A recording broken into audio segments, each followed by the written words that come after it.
니체가 아직 인간은 결정되어 있지 않은 존재다. 니체가 그렇게 이야기했지만 본질이 다 있는 거죠. 아직 결정되어 있지 않다라고 하는 거는 이 인간이란 본질은 결정되어 있다라는 것을 상식으로 알고 있기 때문에 그 상식을 깨는 그런 일종의 역설적인 표현이라고 이렇게 생각을 하는 게 좋겠습니다. 역설적으로 사태 자체를 충격을 주는 방법이에요. 나는 아직 결정돼 있지 않아. 나는 철들 수 있어. 내가 언젠가는 내가 철들고 말 거야. 나는 가능성으로서, 가능 존재로서 내가 지금 여기 있다고. 얼마나 우리에게 꿈과 희망을 줍니까? 그런 이야기예요.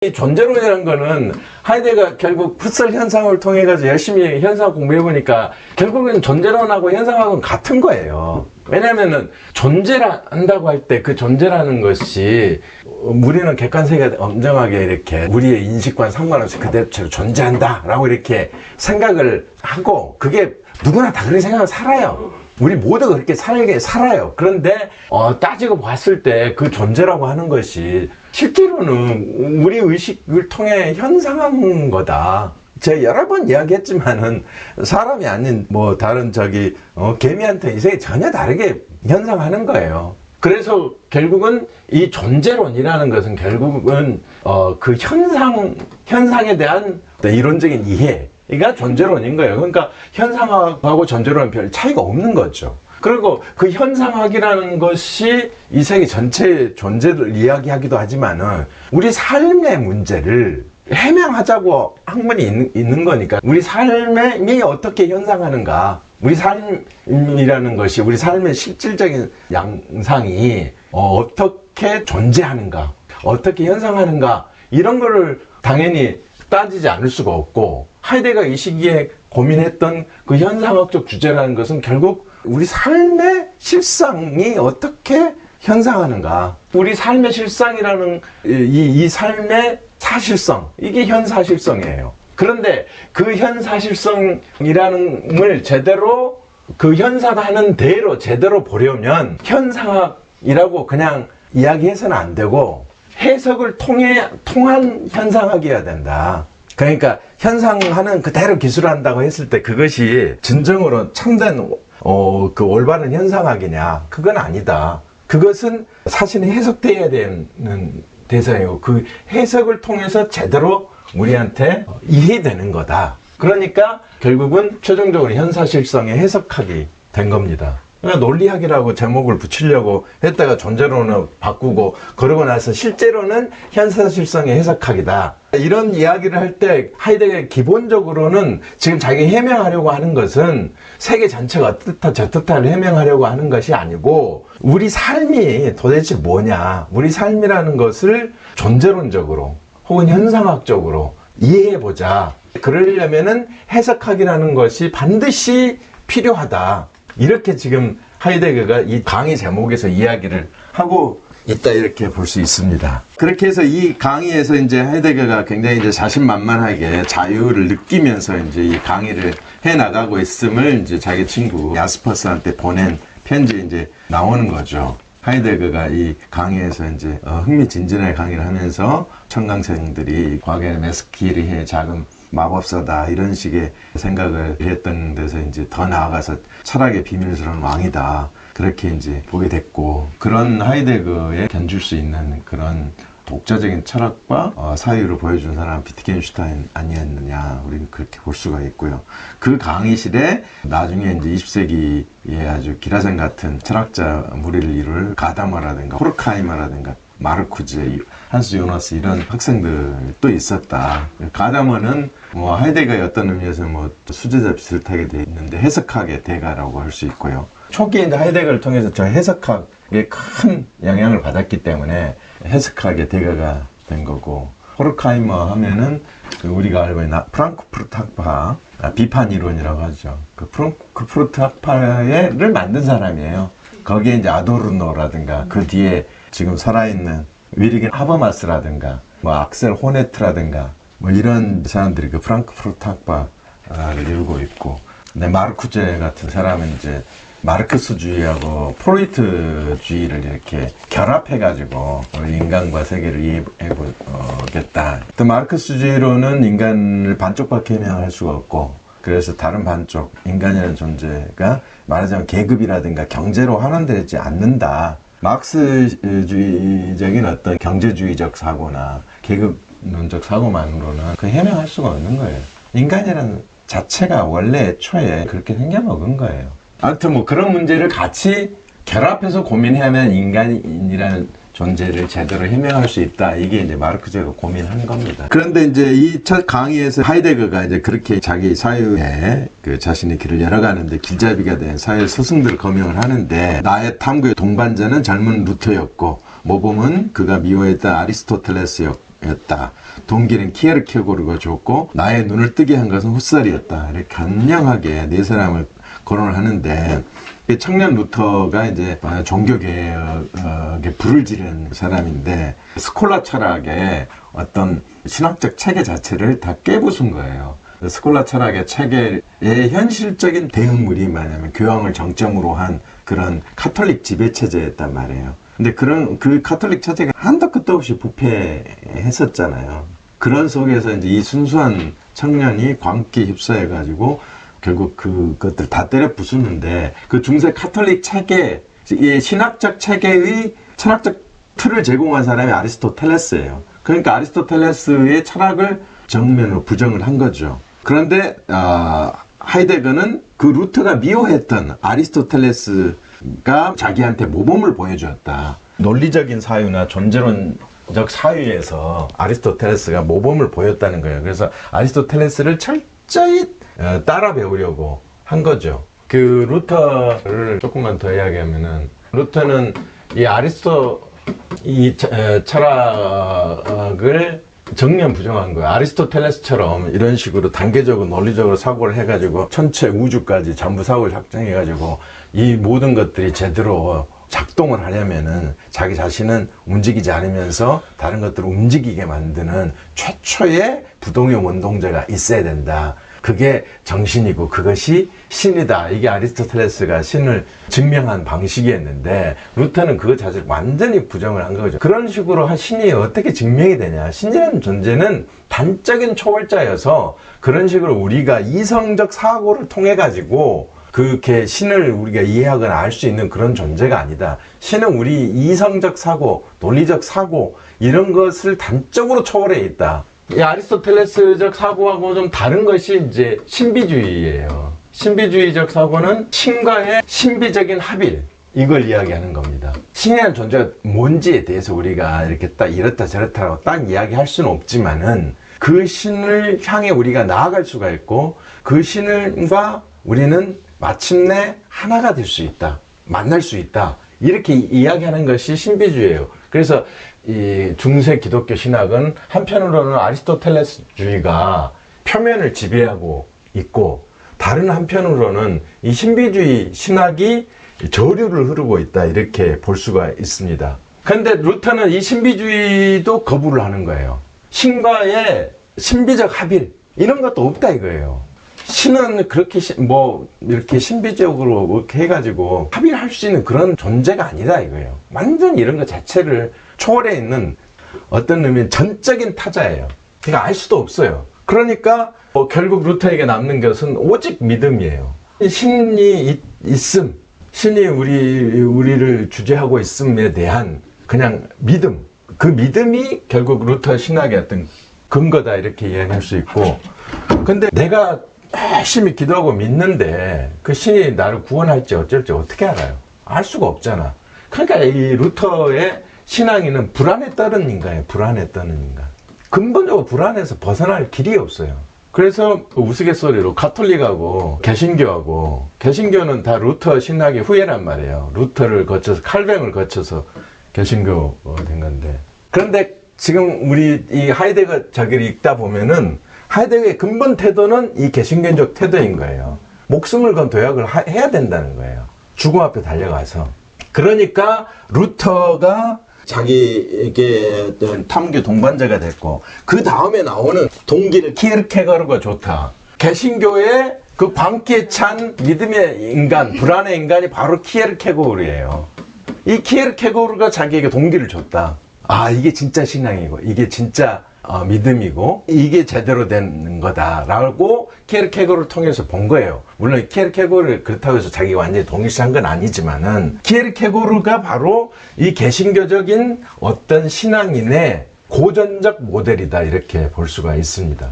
그리고 나서 이제 내 눈을 뜨게 한 것은 훗설이었다. 결국 훗설의 현상학적 방법이 결국은 사태 자체. 이때 사태 자체라는 것은 인간의 삶의 사태를 말하는 거예요. 인간 삶이라는 사태 자체를 알아볼 수 있는 눈을 주었다. 이렇게 그 훗설 현상의 결정적 방법론이 됐다. 이렇게 이야기하는 겁니다. 그런데 여기에서 이제 한번 빠져 있는 것이 바로 드렐름 딜타이다. 이렇게 볼 수가 있는 거죠. 왜냐하면 훗설의 현상학이라는 것이 그 결정적으로 자기 눈을 열어주는 사태 자체를 볼 수 있는 그런 눈을 열어줬지만, 그때의 현상학이 훗설이 가르친 그대로의 현상학은 아니었다 이거예요. 딜타이의 해석학을 통과하는 현상학이었다. 그래서 그것이 바로 이제 말하자면 하이데거가 이야기하는 현상학적 해석학. 이 현상학적 해석학으로 아리스토텔레스도 해석하고 다 해석하는 거야. 아리스토텔레스가 그런 어떤 엄격한 형이상학적 체계를 세웠는데, 어쨌거나 그래도 결국은 자기 실존의 문제를 해명하려고 그거를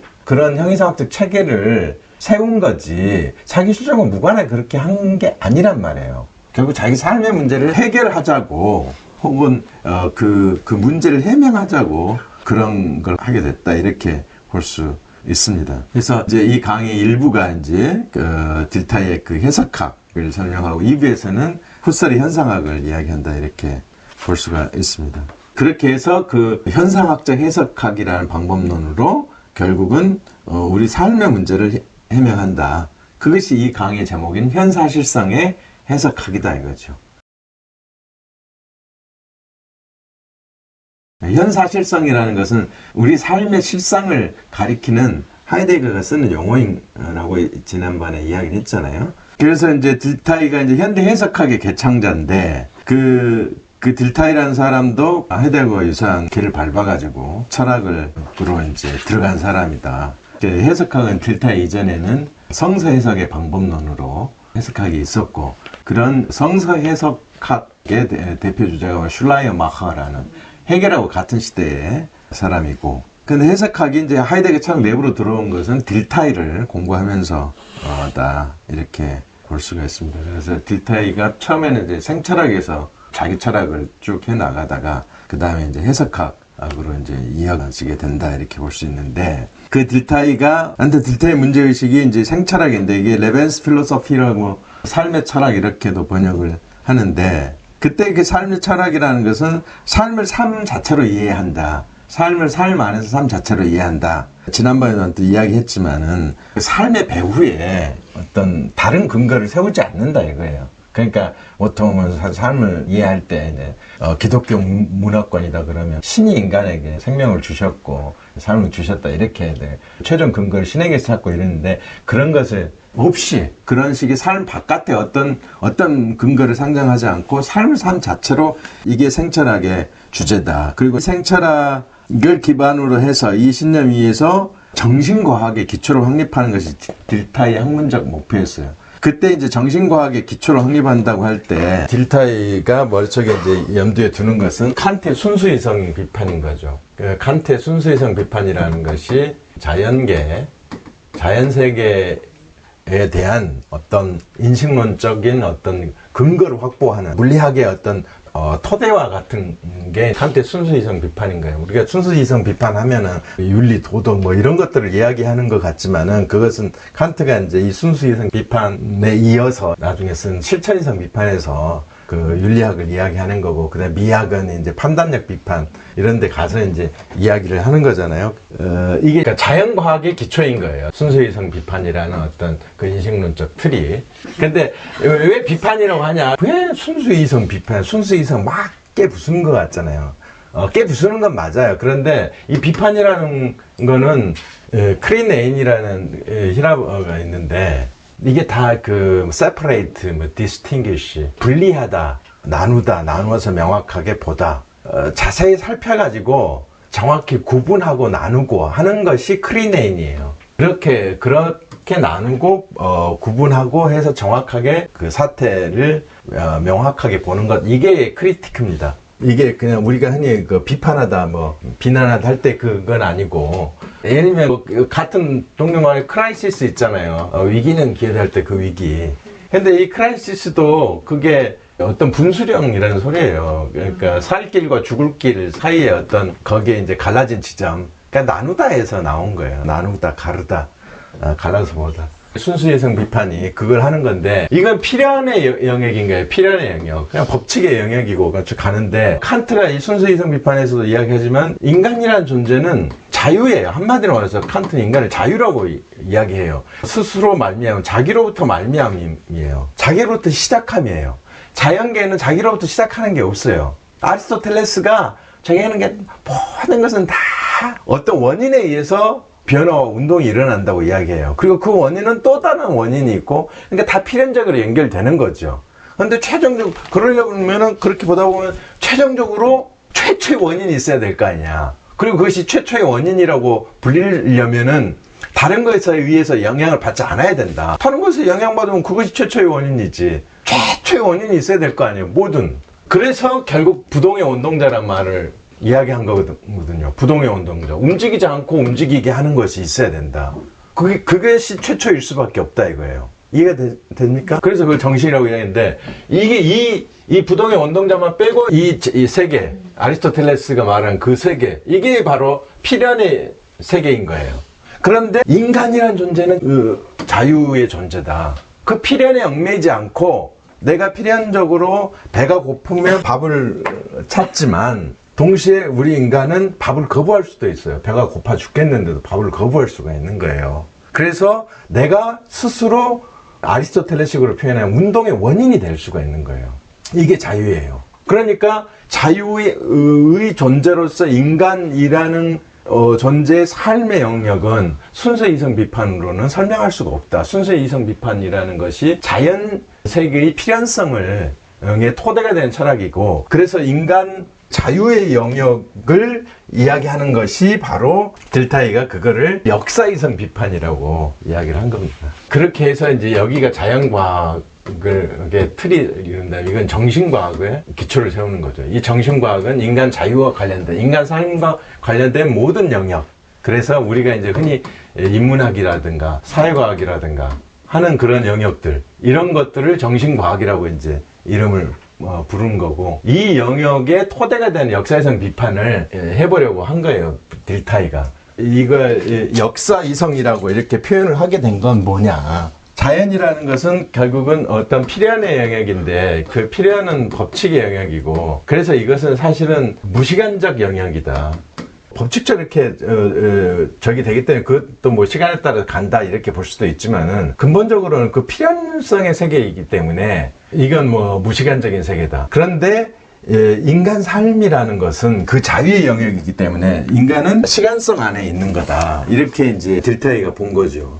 그래서 이 역사이성이라고 할 때 역사라는 것은 결국 인간이 그 시간성 안에 있다. 시간성 안에 있는 인간 존재를 가리키는 거다. 이렇게 역사성, 시간성 이야기를 지난번에 했었는데, 역사성이라고 할 때 인간의 삶이라는 건 기본적으로 역사적이다. 그래서 말하자면 과거와 현재와 미래가 내 안에 공존하는 그런 시간을 산다, 인간은. 그런 의미다라고 이해를 하면 됩니다. 정신과학의 기초가 되는 철학을 역사이성 비판이라고 했는데, 그 역사라고 하는 것은 인간이 시간 속에 있다는 것을 그렇게 이야기하는 것이고, 그래서 순수이성이 자연의 법칙이라는 무시간적 세계를 다룬다면은, 역사이성 비판은 시간성 속에 있는 인간이라는 존재의 삶을 해명하는 이성이고, 그래서 많은 정신과학의 기초가 된다, 이렇게 볼 수가 있고요.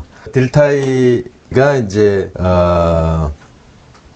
그 역사이성 비판을 처음에는 이제 심리학을 통해서 구축을 해보려고 했다가 그게 안 되니까 나중에 1890년대 말기에 가서 이제 해석학으로 돌아간 거예요. 그런데 생전에 딜타이가 펴낸 책에서는 그 해석학에 대한 이야기들이 거의 없었기 때문에, 해석학자로서의 딜타이라는 존재는 나중에 1911년에 죽고 나서 1914년부터 기타의 전집이 나오기 시작했는데, 그 전집이 나오면서 해석학적에서 딜타의 면모가 확 부각이 됐고, 그 시기가 하이데거가 말하자면 박사 논문 쓰고 교수 자격 논문 쓰고 하던 그 시절인 거죠. 그때 이제 딜타이를 공부를 하면서 그 해석학 속으로 들어갔는데, 그 딜타이 해석학에서 핵심 공식이 바로 그 체험, 표현, 이해다, 이렇게 이야기할 수 있습니다.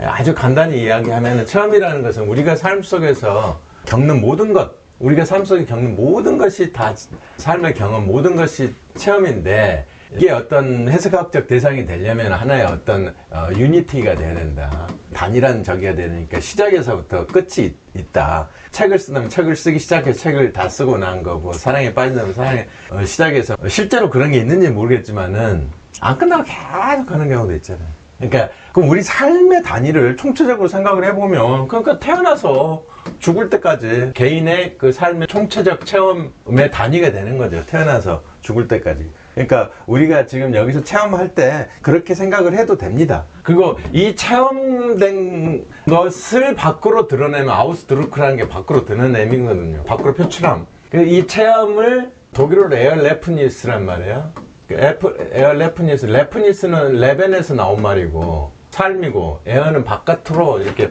체험한다는 것이 삶으로 내가 겪는 거예요. 그게 체험이고, 표현은 우리가 일상적으로 살면서 그 행위들이 표현이 되는 거죠. 사람들하고 대화하는 거, 내가 일기를 쓰는 거, 무슨 글을 쓰는 거, 이런 것들이 다 표현이다, 이렇게 볼 수가 있는데, 이 표현에 앞서서 이 체험에서 핵심적으로 중요한 건 아까 태어나면서 죽음 뭐 이런 이야기를 했지만, 이 체험이라는 것은 시간적 체험이라는 거예요. 핵심은 그 시간적 체험인데, 딜타이가 강조한 것은 결국 우리는 미래를 얘기한다는 것은 예상하고 기대한다는 거예요. 미래를 얘기하고 그 다음에 과거를 회상하면서 우리가 이 현재를 산다. 그때 지난번에도 이야기했지만 미래가 따로 있고 과거가 따로 있고 이런 것이 아니라, 우리가 현재를 살아갈 때 우리는 이 살아가는 현재 속에서 언제나 미래를 생각하고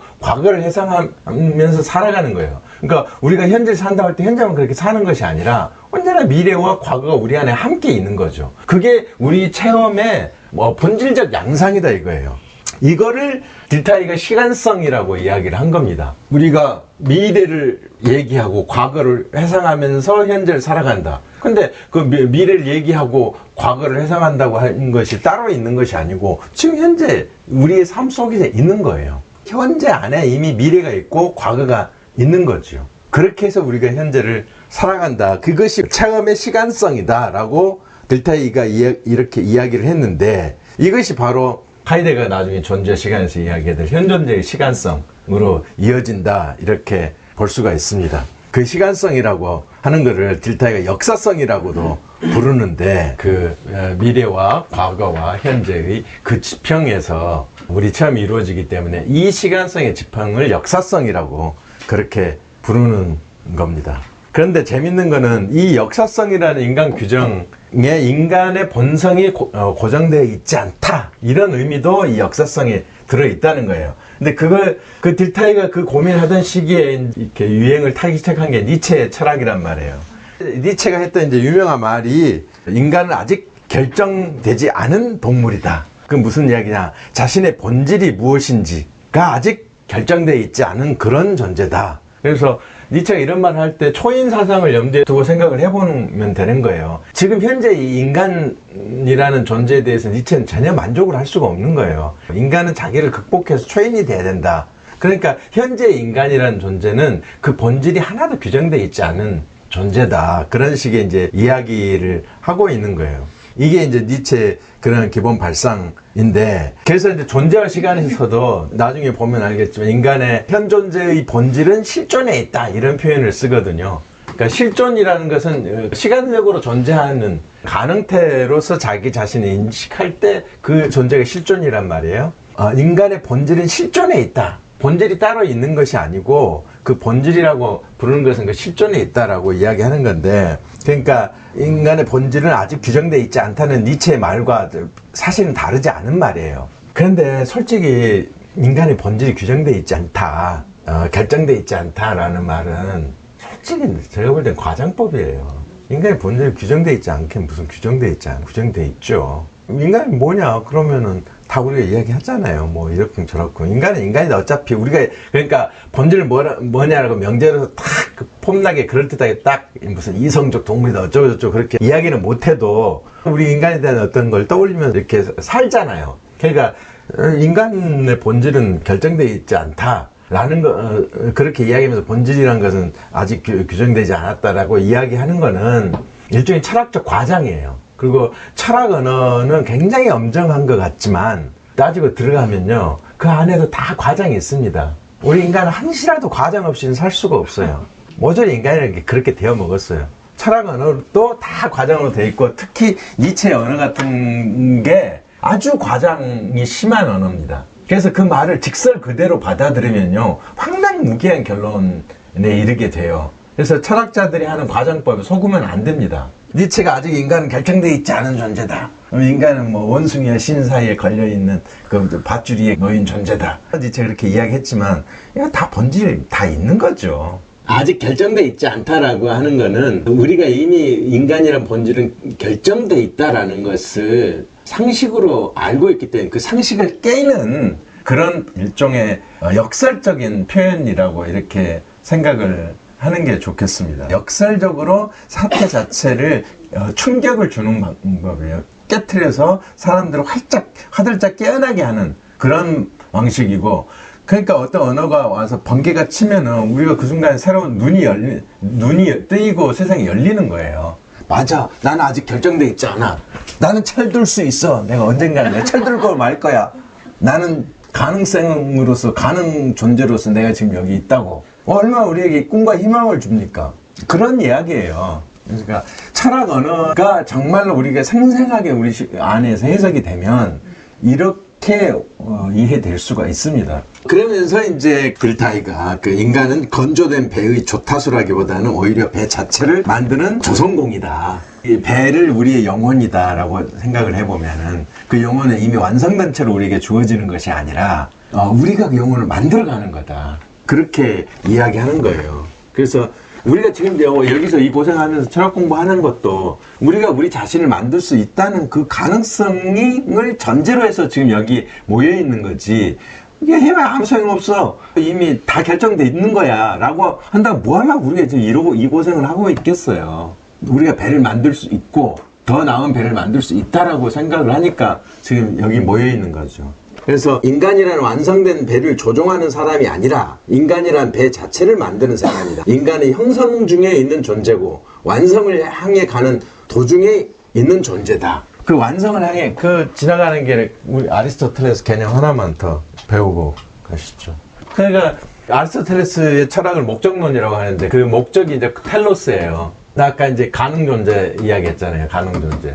가능성에서 현실성으로 가는데 이게 에네르게이아라고 해요. 현실성에. 그때 이 에르라는 것은 뭐 영어로 하면 워크예요. 워크고 이 워크는 일하다. 그런데 작품, 어떤 작업을 통해서 만들어 놓은 것. 그래서 소설, 완성된 소설도 워크가 되는 거고, 어떤 일의 결과물이 워크예요. 그러니까 작품, 이게 현실성인 거예요. 그러니까 가능성이라는 것은 아직 그 결과가 나오지 않은 상태고 열심히 뭔가를 해가지고 결국 그 결과가 우리 안에 실제하게 되면 그게 그 실제하는 상태가 에네르게이아입니다. 이걸 에네르게이아를 그냥 영어로 하면 에너지가 되는 거예요. 독일어로 하면 에네르기가 되는 거고. 이게 현실성입니다. 현실성이라는 것은 완성된 어떤 작품으로 존재함이에요. 이게 현실성이에요. 이거를 다른 말로 엔텔레케이아라고도 해요. 그러면 이 텔레케이아 할 때 이 텔레가 뭐냐면 이 텔로스예요. 텔로스. 이게 목적이라고요. 목적을 자기 안에 가지고 있음이에요. 그러니까 목적에 도달함이에요. 그러니까 현실성이라는 것을 엔텔레케이아라고도 아리스토텔레스가 부르는데 이게 바로 완성태예요. 완성태. 우리가 번역을 할 때 완성태. 현실태가 곧 완성태입니다. 목적에 도달했다. 그건 작품이 다 됐다는 소리예요. 그래서 우리는 형성 중에 있는 존재이고 완성을 향해 가는 존재다. 그때 완성을 향해 간다 할 때 그 완성이 텔로스고 그 완성된 상태가 엔텔레케이아예요. 우리말로는 완성태 이렇게 번역을 합니다.